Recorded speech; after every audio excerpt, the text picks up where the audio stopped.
কাৰ ঘৈণীয়েকে কাৰ গাৰ্লফ্ৰেণ্ডে কলৈ যায়, কাৰ ঘৈণীয়েক কোন কলেজত চাকৰি কৰে, গোটেই কথাবিলাক তেওঁ জানে।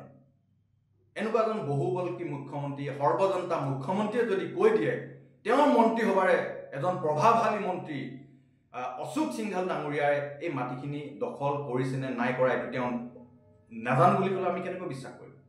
আমি কেনেকৈ বিশ্বাস কৰিম মুখ্যমন্ত্ৰী ডাঙৰীয়া? আপুনিতো সৰ্বজনতা, আপুনি সকলো কথা জানে, আপুনি নজনা কথা একোৱেই নাই। কাৰ গাৰ্লফ্ৰেণ্ডে কলৈ গৈছে, কাৰ ঘৈণীয়েকে কোন কলেজত চাকৰি কৰে, আপুনিতো এইবিলাকেও জানে। এই ঘৰুৱা সৰু সৰু কথাবিলাকো যেতিয়া আপুনি জানে, আপোনাৰ চৰকাৰৰ এজন প্ৰভাৱশালী মন্ত্ৰীয়ে যে জনজাতীয় লোকৰ মাটি দখল কৰি আছে এইটো কথা আপুনি কেনেকৈ নাজানে? আমাৰ সকলোৰে মৰমৰ জুবিন দাৰ সমাধি ক্ষেত্ৰৰ কাষতে লাগি থকা যিখিনি মাটি আছে সেই মাটিখিনিক লৈ আজি সংবাদ মাধ্যমত এটা অভিযোগ উত্থাপন হৈছে। সেই অভিযোগটো সন্দৰ্ভত দুআষাৰ ক'ব বিচাৰিলোঁ। সংবাদ মাধ্যমৰ যোগেদি আমি জানিব পাৰিলোঁ আৰু বিভিন্নজনে অভিযোগ উত্থাপন কৰি আহিছে, এইবিলাকৰ পৰা আমি জানিব পাৰিলোঁ যে এই মাটিখিনি ৰাজ্যখনৰ এজন প্ৰভাৱশালী মন্ত্ৰী অশোক সিংঘাল ডাঙৰীয়াই দখল কৰি ৰাখিছে। এতিয়া আমি প্ৰশ্ন উত্থাপন কৰিব বিচাৰিছোঁ যে এই মাটিখিনি জনজাতীয় লোকসকলৰ মাটি, মানে ট্ৰাইবেল বেল্ট এণ্ড ব্লকৰ অন্তৰ্গত মাটি।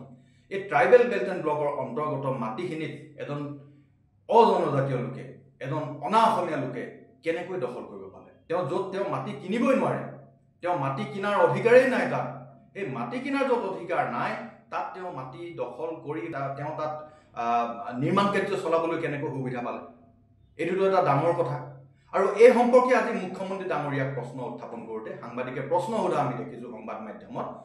তেতিয়া মুখ্যমন্ত্ৰী ডাঙৰীয়াই কৈছে যে জুবিন ক্ষেত্ৰৰ কাষৰ মাটিখিনি অশোক সিংঘালৰ নে কাৰ মই নাজানো বুলি কৈছে। এইটো কেনেকুৱা কথা? অসমৰ প্ৰতিটো সমস্যা, প্ৰতিটো কথা ক'ত কি হৈ আছে মুখ্যমন্ত্ৰীজনৰ নখ দৰ্পণত থাকে। টিলিকি মাৰি দিলে তেওঁ চব গম পায়, গোটেইবোৰ জানে। অসমৰ মানুহে ভাতৰ লগত পানী খাইছে নে ভাতৰ লগত নিমখ খাইছে, কি কৰিছে তেওঁ গোটেইখিনি জানে। তেওঁ সৰ্বজনতা, অসমৰ মুখ্যমন্ত্ৰীজন সৰ্বজনতা, সকলোবিলাক জানে তেওঁ। সাংবাদিকৰ প্ৰশ্ন শেষেই হ'ব নাপায়, শেষ হোৱাৰ আগতে তেওঁৰ মুখত উত্তৰ থাকে।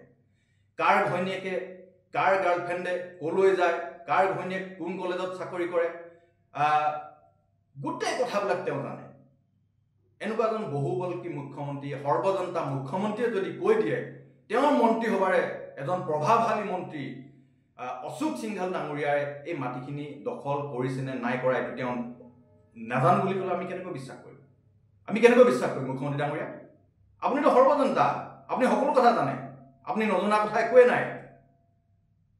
কাৰ গাৰ্লফ্ৰেণ্ডে কলৈ গৈছে, কাৰ ঘৈণীয়েকে কোন কলেজত চাকৰি কৰে, আপুনিতো এইবিলাকেও জানে।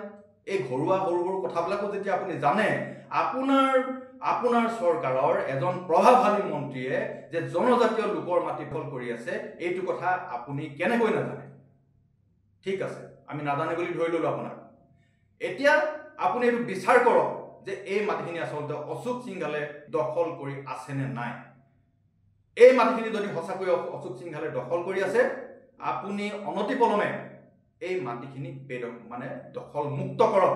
আপোনাৰ চৰকাৰী ব্যৱস্থা, যিটো আপোনাৰ ব্যৱস্থা আছে, চিষ্টেম লগাই অনতিপলমে এই মাটিখিনি অশোক সিংঘালৰ পৰা কব্জাৰ পৰা আপুনি লওক। আৰু এইটোতো একেবাৰে সৰু এটা উদাহৰণ, এইটো সৰু উদাহৰণ।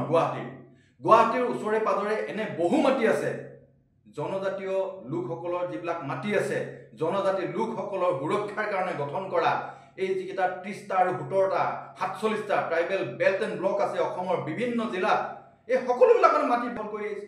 সকলোবিলাকতে মাটি বিভিন্ন বহিৰাগত লোকে লৈ থৈছে, অনৈতিক উপায়েৰে কিনিছে। এইবিলাক কেনেকৈ হ'ব পাৰিছে? আপুনি অনতিপলমে যিমানখিনি জনজাতি বেল্ট এণ্ড ব্লকত এনেকুৱা ধৰণৰ মাটি খেলি মেলি হৈ আছে, এইবিলাক যদিহে আপুনি সমস্যাটো সমাধান কৰি নিদিয়ে, তেতিয়া কিন্তু আমি বাধ্য হ'ম জনজাতি লোকসকলে এই আমাৰ যিখিনি জনজাতীয় ভূমিহীন লোক আছে, এই ভূমিহীন লোকসকলক আমি কিন্তু এই যিবিলাক অজনজাতীয় লোকে মাটি দখল কৰি ৰাখিছে, বহিৰাগত লোকে মাটি দখল কৰি আহিছে, বনিয়াই মাটি দখল কৰি ৰাখিছে, কোম্পানীয়ে মাটি দখল কৰি ৰাখিছে, তেওঁলোকৰ পৰা মাটি আমি কাঢ়ি লৈ কিন্তু আমাৰ ভূমিহীন লোকসকলক তাত বহাই দিম। তেতিয়া কিন্তু আমাক নক'ব মুখ্যমন্ত্ৰী ডাঙৰীয়া, এনেকুৱা এটা পৰিস্থিতি ল'বলৈ, এনেকুৱা এটা পৰিস্থিতিলৈ আমাক ঠেলি নিদিব অসমলৈ। গতিকে সময় থাকোঁতে আপুনি বিহিত ব্যৱস্থা গ্ৰহণ কৰক। যিমানবিলাক বহিৰাগত লোকে মাটি দখল কৰি ৰাখিছে, জনজাতীয় লোকৰ মাটি দখল কৰি ৰাখিছে, এইবিলাক আপুনি অনতিপলমে মুক্ত কৰক। এয়াই অনুৰোধ, এয়াই আমাৰ শেষ অনুৰোধ।